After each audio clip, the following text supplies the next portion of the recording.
a yoga instructor at the JCA. I'm a personal trainer there as well. And we are going to explore this morning thinking about our poses, our asanas, starting from the bottom, working up, rather than at the top, working down. There's not necessarily a right or a wrong way. It's just another way to go more inside, to pay attention, to have some more awareness. So I am happy to answer questions. I'm happy to receive your love and adoration. I'm not very good at looking at my monitor while I'm teaching. I kind of get into this groove.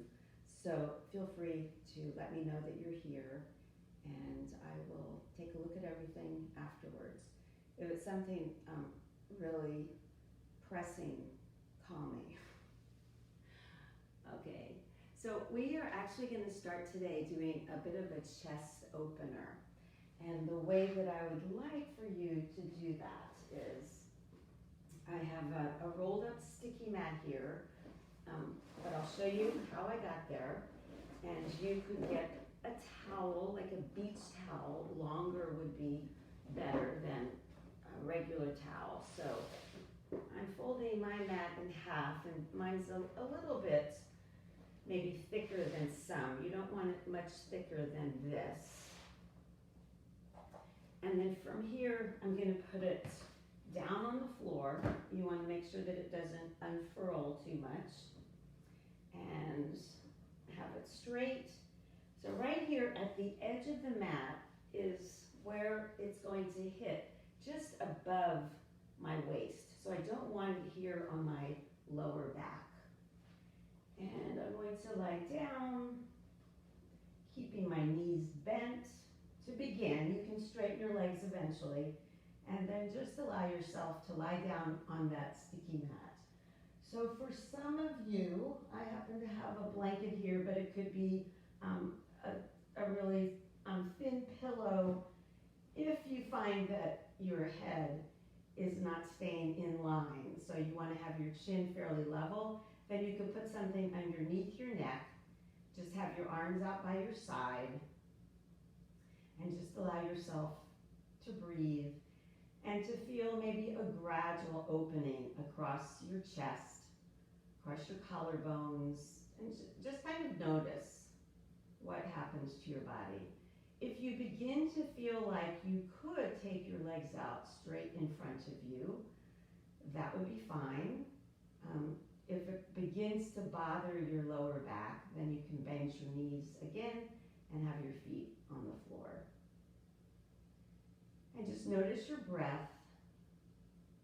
And this is also one of those, do we start at the bottom? Do we start at the top? But it's more about, is your body position, this kind of open position right now of your chest, does this affect your breathing, or does your breathing more affect the position of your body? Again, there's not a right or wrong answer. They're both right. They're both wrong. But it's just to kind of play with your mind, so that you're using your mind, your awareness as you're here. And your breath just comes freely and easily in and out through your nose. So it's kind of like doing Shavasana, the last pose that we always do at the end of class, except for you have this sticky mat or towel or something underneath your chest to encourage a little bit more of an opening.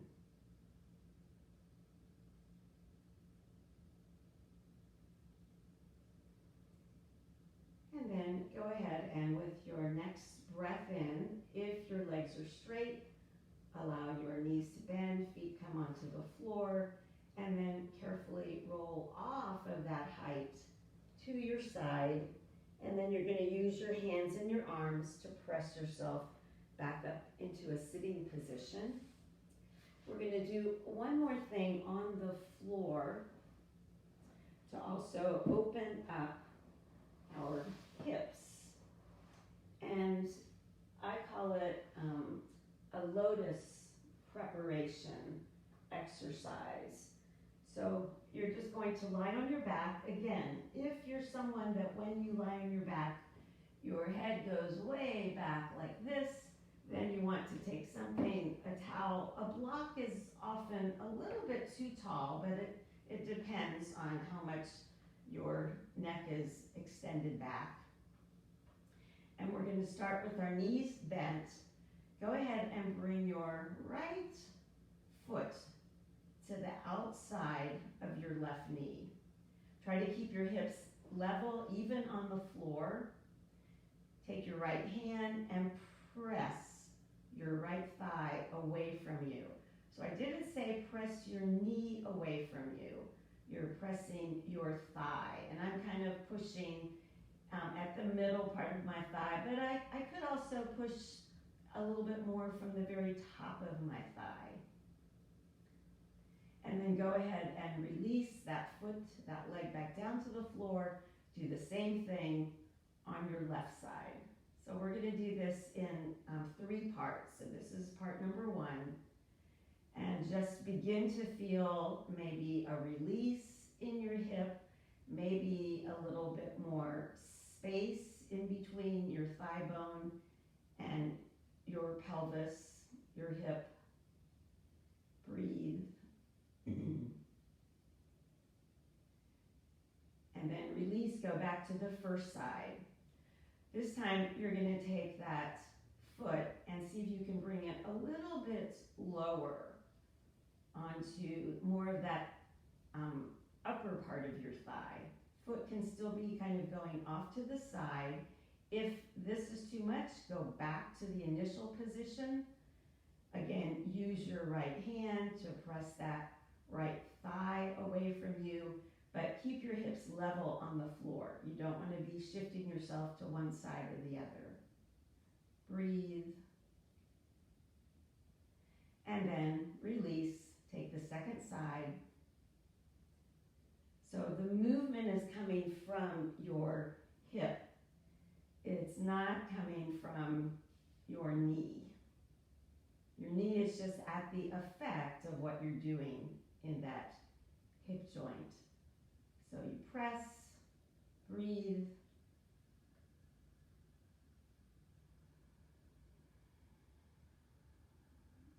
And that breath is just in and out through your nose. And then bring that leg back, moving again from your hip. So the last iteration of this, and you could go back to the first, the second, you're now going to try to bring that right foot, so the top of your foot, that instep, right there to that crease at your left hip. That may not work. It may not work today. Press your right thigh away from you, and you want to feel like your knees are a little bit more in line. You don't want this knee to be way out to the side. So if that's the case, then you might want to bring your foot up a little bit higher. And you may have to hold your foot, but just begin to feel even more of a depth coming into that hip. And then release very carefully from that hip crease, and then do the same thing on the other side. So I'm moving from my hip, and then from my hip, I'm turning the top of my left foot, putting it on top of the very top of my right thigh, although it could go to any place that works for your hip. No knee pain. So no matter how much you might want to get your foot here, if your knee begins to hurt, then you need to back off to the next level. And then press that left hand into your left thigh. Notice maybe the difference between the two sides. So this all has to do right now with opening up for the practice of bottom to top rather than just top to bottom. And then go ahead and release. Good. And then once more, you're going to roll to your side and then bring yourself to an all fours position for a downward facing dog. So in this downward facing dog, this will be our first exploration of using our hands on the floor, that's the bottom, and then using the balls of our feet on the floor, that's also our bottom, and to feel like it's from those places that we begin to press up to the top of our downward facing dog. The other thing I'm going to say, and I'll say this several times during the class, you want to start the poses that we're going to do with your back leg. In this case, it's two back legs. So as you're pressing through your arms, you're really trying to feel that work, that movement go into your back legs and feet. And just see what that does to get a little bit more extension in your poses. And then go ahead and bend your knees and come down. And then bring yourself back up to standing. And as you stand in Tadasana, our mountain pose, this is one of the basic poses that we all go back to. This pose is in every other pose that we do, whether it's a standing pose, a seated pose. And the idea here is that we're not so much starting from here and going up, but the way that we get ourselves to feel that lift is from the bottom, that we feel like we're lifting up. So we're going to do an experiment. So I think most people have done tree pose before. If you haven't, it will look sort of familiar. So sometimes you can think of going into a tree pose from the top, and I'll sort of demonstrate it. And then we're going to do it very meticulously from the bottom up. So you can start on either leg. You can balance on either one. It doesn't matter. And you might not always use your arms up. I often don't do it that way, but we're going to try it today. So I'm actually going to start on my left leg. So I'm going to bring my arms up, bring my right foot in, and I'm lifting, lifting, lifting, lifting, lifting. And then I'm going to come down. Same thing on the other side. Arms come up, and then I'm lifting, lifting, lifting, lifting. And then come down. Good. And just come back to Tadasana. Just kind of notice that. So this time, and like I said, it's not that one is right and one is wrong, but it's just another way for your consciousness to pay attention. We're going to start with paying attention to our left leg. Left leg is going to be releasing down into the floor. So remember I said that it was the back leg, the back foot. So that would be this left foot right now. So as you press down into the floor, then you can bring that right leg up. Then you could bring your palms to your chest or not. Then you can extend through your arms by pressing down into the ground from the bottom up. And then go ahead and release. Come back to two legs. And just notice what that was like for you. And then same thing on the other side. So I'm going to go to my right side now. So I'm starting at the bottom. I'm thinking of lifting up, but I'm really starting with that standing leg, which is kind of the back leg right now. Not to say that the lifted leg doesn't also do something, but that's another class.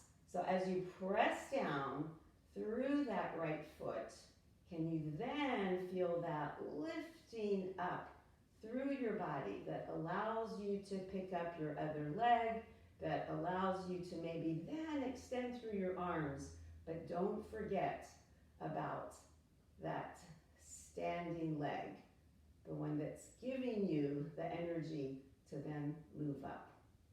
And then go ahead and release.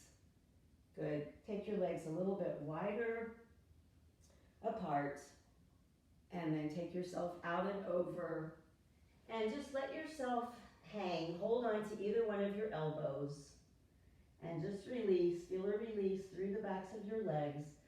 But still here, are you going from the top down, and can you press through your feet, your legs, to get a little bit more of a sense of spaciousness and lift in your hips as you take yourself over. Change the cross of your elbows. Keep feeling that working from the bottom up. And then press from your feet to bring yourself back up to standing. So hopefully you're starting to get maybe a sense, an idea of what I'm talking about. That would be kind of cool if any of you are getting some sensation that you like, that you don't like. Let me know. So we're going to do a triangle pose. But how we're going to do this is we're going to do these poses from our downward facing dog. So oftentimes in like a flow class, you'll do your standing poses in between doing your vinyasa. So, okay, right, I have to start this way. So we're going to take our downward facing dog, and then from here we're going to bring our right leg forward, and you are going to get that left leg, your back leg, to really extend into the floor so that you're building from the bottom up into your triangle pose. And then go ahead and come back down, take your downward facing dog, and then we're going to do the same thing to the other side. So I will be facing my back towards you for a moment. You're going to bring that left leg forward, ground through your right leg, and you could use a block. You could put your hand on your thigh, but really press back through that back leg to then get yourself to open, work from the bottom up into your triangle pose. And then come back into your downward facing dog. And then bend your knees. Come down. Sit back for a brief child's pose. Really feel that crease in your hips. Feel like you're moving again from the bottom through rather than from the top down. And then go ahead and come back to standing. So that kind of gave you an idea of what you might need in terms of blocks, if you want to use that. Even if you're going from your downward facing dog and you feel like you need to have a block or blocks to come and use, that would be fine as well. Okay? So the next standing pose that we're going to do is actually, I said that about downward facing dog, but we're actually going to do it from our wide-legged forward bend, but you still may need your blocks on either side of your body. So from this pose, we're going to go into Prasarita Padottanasana. Notice whether or not you start from the top down. Move down through your feet, through your legs. Can you feel the outside of your heel? Can you feel the ball of your big toe? That's where you want the grounding to be. Right now, it's sort of even on both legs. Take yourself out and over. If you can't get your fingers down onto the floor, you can use a block, or what we're now going to do is turn our left foot leg in a fair amount.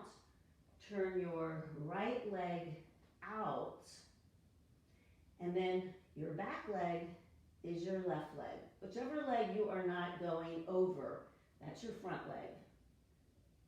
So keep feeling like you can move back into that back leg. How strong of an action that is to help you get that extension out and over on the right. And then if you wanted to complete the pose, you could bring your arms back behind you and place your hands into namaste. So to help keep your balance, how much can you use the back leg as you're working from the bottom, and in this case, up and over. And then go ahead and bring yourself back up. And it's fine if you kept your hands down on the floor or you held on to either one of your elbows. I'll take anything. I just want you to pay attention and to notice. Again, our wide-legged forward bend, Prasarita Padottanasana. Go ahead and turn that right leg in. Turn your left leg out using blocks as you want or need. Turn that left foot out, and now go to feel what it's like in your back leg, that right leg. The horseshoe of your heel, can you really be pressing down through there as you take yourself out and over? So we're working from that back leg as well as we came into this from the bottom, and then we're lifting up. And then if you would like to take your hands once more into namaste, that would be fine. Or holding onto your elbows, or holding onto your blocks. I just want you to feel how much you can use your lower body to get the extension of your upper body. And then from there, go ahead and press through that back leg to bring yourself back up to standing. Go ahead and once more, take your feet parallel and do one more Prasarita Padottanasana, your wide-legged forward bend. So as you press down through your feet, your legs, we're going to do this from the bottom. We're not just going to take ourselves over. So feel that pressing down. Both of our legs are our back legs right now. Take yourself out and over, out and over, out and over. So sometimes we also talk about, and you can use blocks, we talk about having straight legs. So that's one way that you get your legs to straighten. That's not to say that you couldn't go over and then fix it.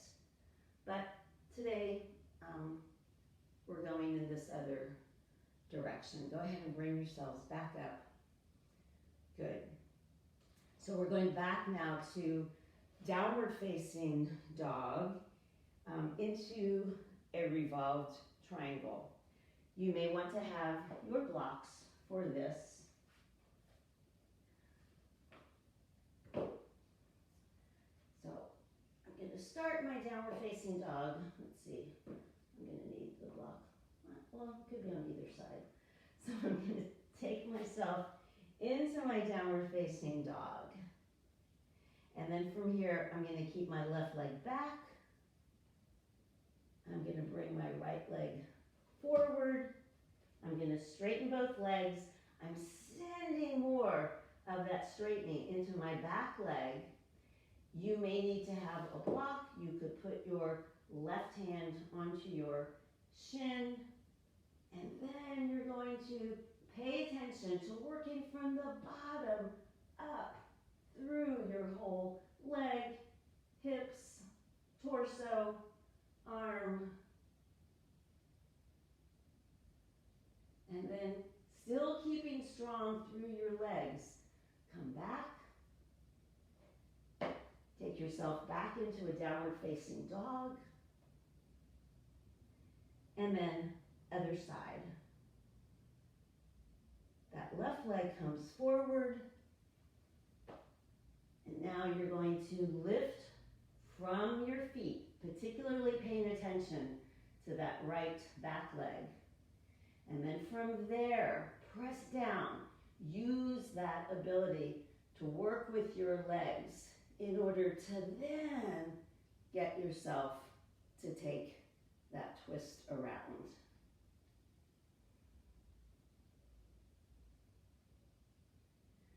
Really feel that pressing down through your feet and your legs to bring yourself back forward to a downward facing dog.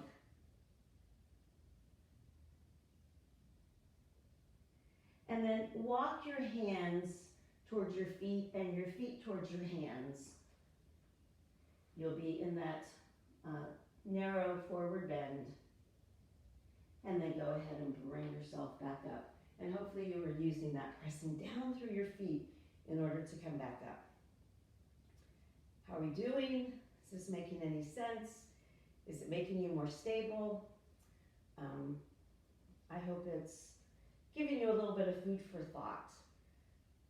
So this next one is a balance pose. And you may need a block, or the block may be not even enough. So I'm going to have a block on either side. If you don't have blocks, then when you do this again, you can get books, or you could even have a chair. So we're going to start with our downward facing dog.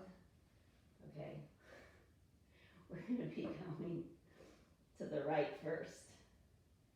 So here I am in my downward facing dog. So half moon pose is a balance pose.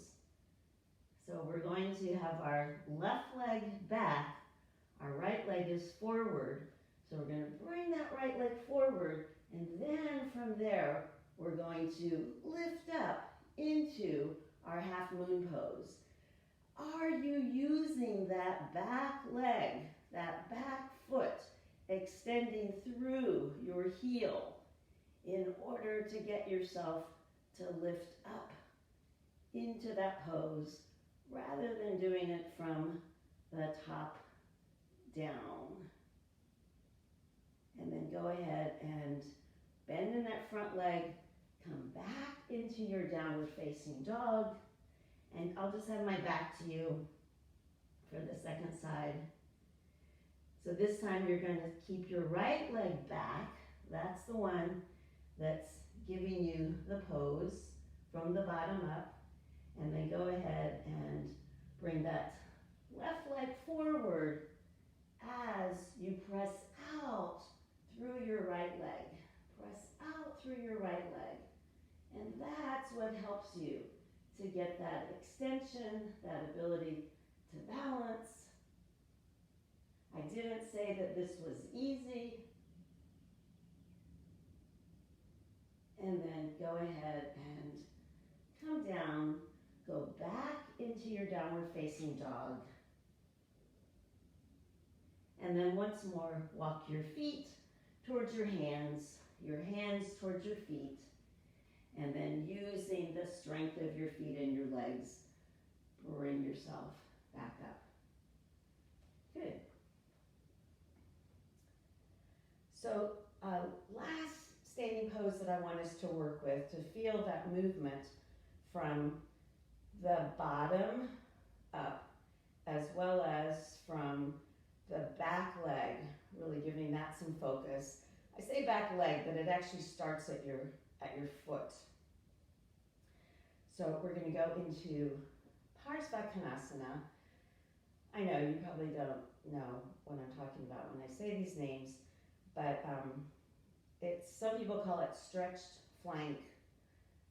You'll see which one it is. Again, you may need a block, or in this one, you can take your forearm onto your thigh. I will demonstrate it that way. We're going to take our downward facing dog, and you can even start on your knees and see if that helps you to get a little bit more of that extension back. You want to have a little bit longer dog maybe to go into this pose. You're going to bring your right leg forward, press down through that left leg. That's what's giving you the ability to now lift up, lift up, lift up, and then take that left arm over by the side of your ear. If you start to feel like you're collapsing, use that back leg. You're doing this from the floor up. If you can, you would have your hand on a block to the outside of you, or you can have your fingers, your hand on the floor, but keep feeling that action of, I'm working from the bottom to get myself extended up. Go back into your downward facing dog. Breathe. And then other side, left leg will be forward. So bring that left leg forward, place your right heel down, keep doing the pose from your back leg, and feel like you're moving from the bottom up. So keep using that bottom part of your body, particularly the back leg, and if you can go further down on a block, or just taking your hand, either way.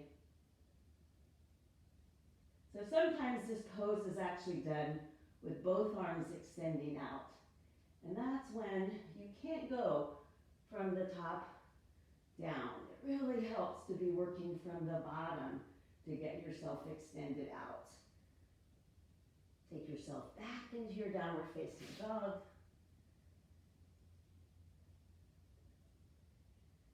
And then child's pose. Bend your knees, bring your big toes together, take your knees wide apart on your mat, and once more, you're working from the bottom. You're setting it up from that bottom part of your body so that you can then use that to help you get that extension out. So there are various ways to do a child's pose, and sometimes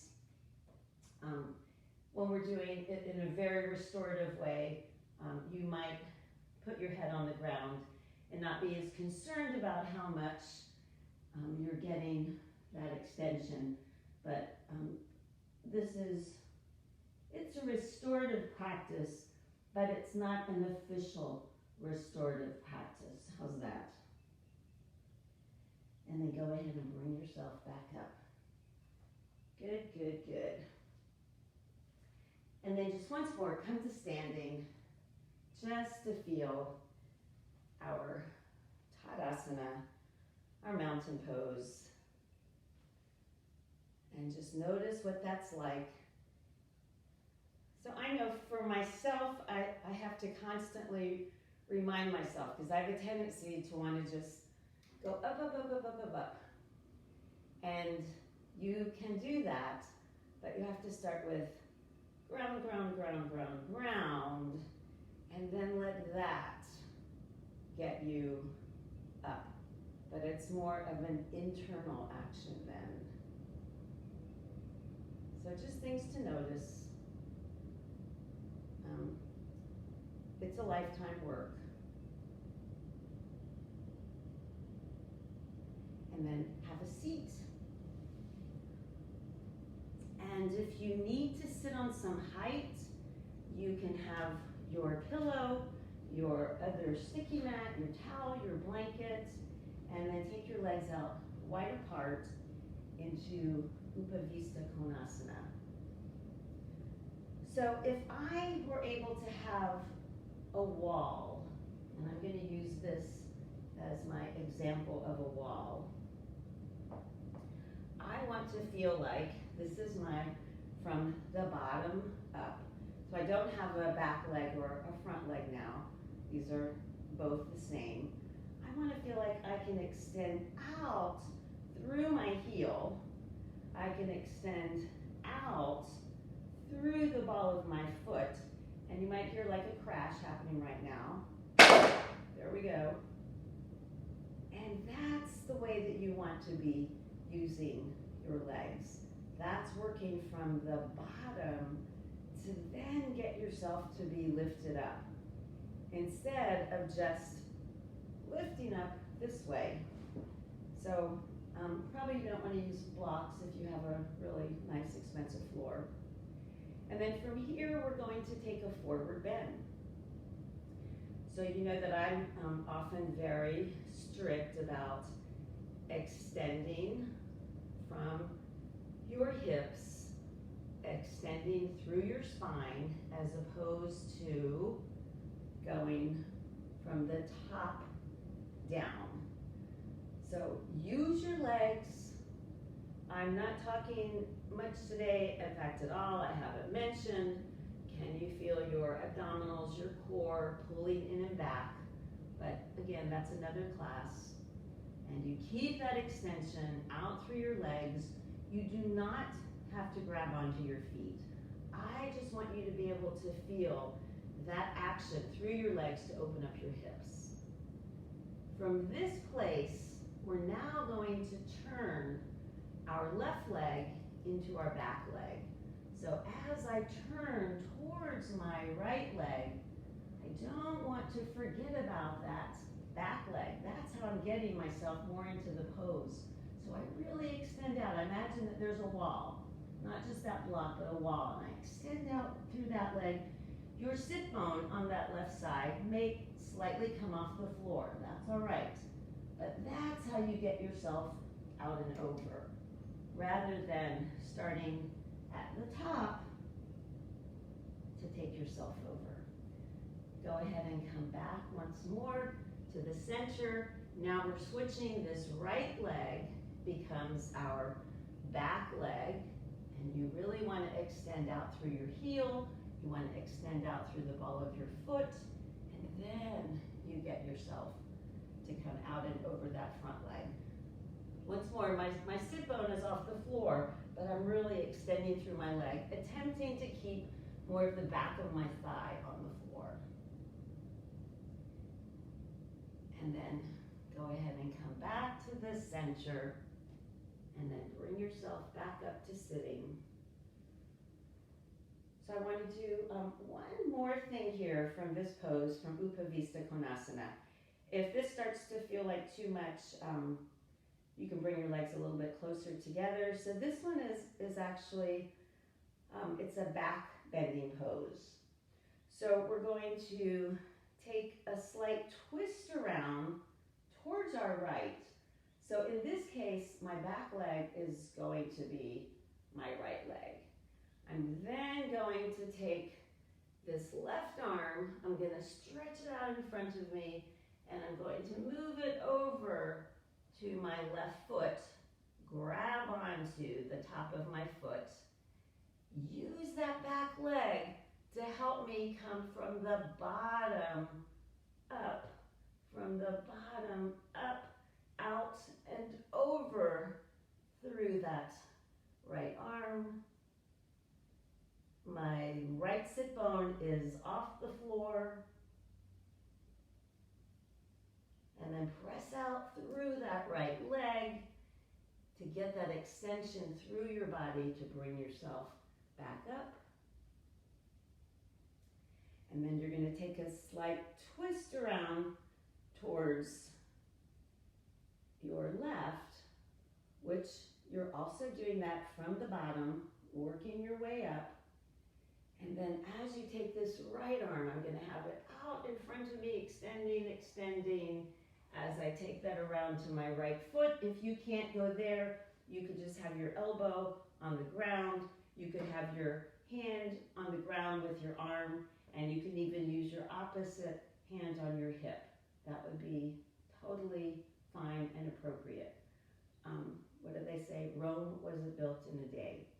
But if you can grab onto that foot, you then use that left leg as your back leg.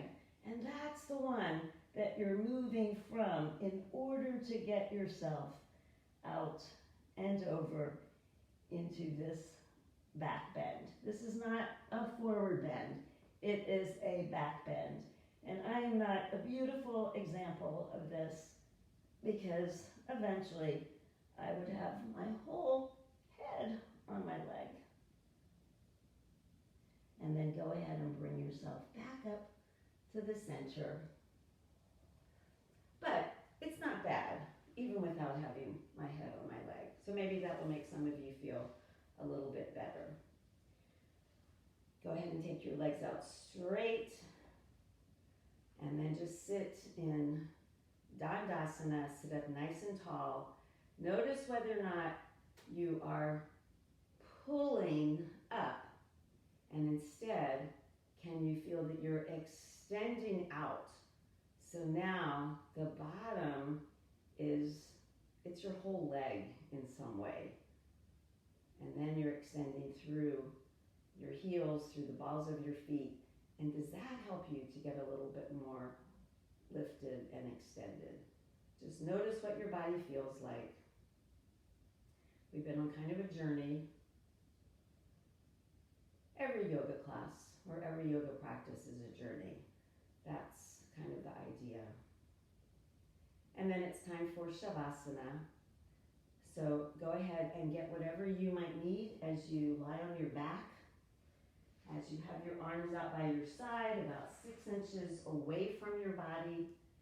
If your lower back is bothering you, then you can keep your knees bent.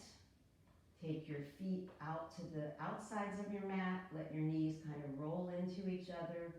You could have something underneath your knees. So we often prefer that rather than trying to fill in the space in our lower back.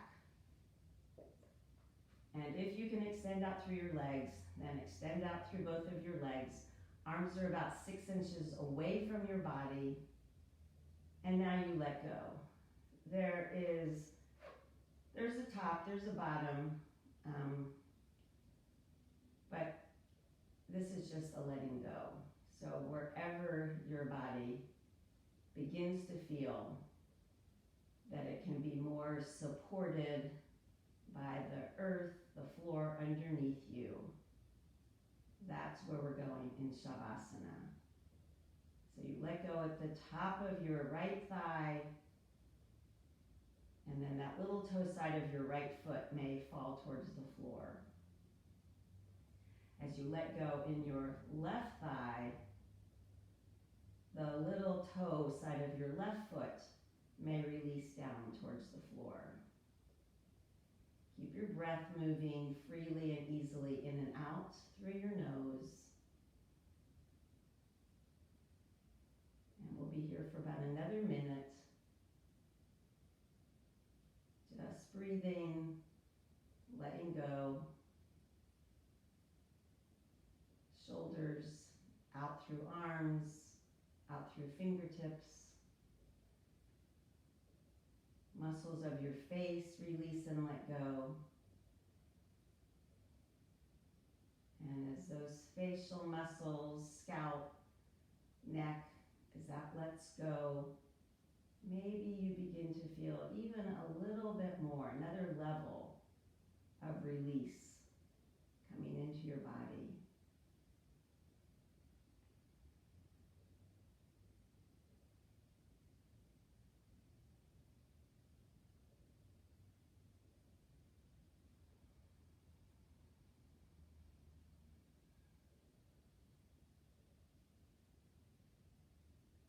As you take your next breath in, let your eyes open. Bend your knees and bring your feet onto the floor. And And then you're going to roll to your side, either side. Stay there for just a moment. And then consciously use your hands, your arms, even a little bit of your abdominals to bring yourself back up. So you're moving from the bottom up as you come back up into your sitting position. And we bring our hands into Namaste. Namaste, thank you very much for coming, and I'll see you either next Monday or I will see you at the JCA. Have a good rest of your day.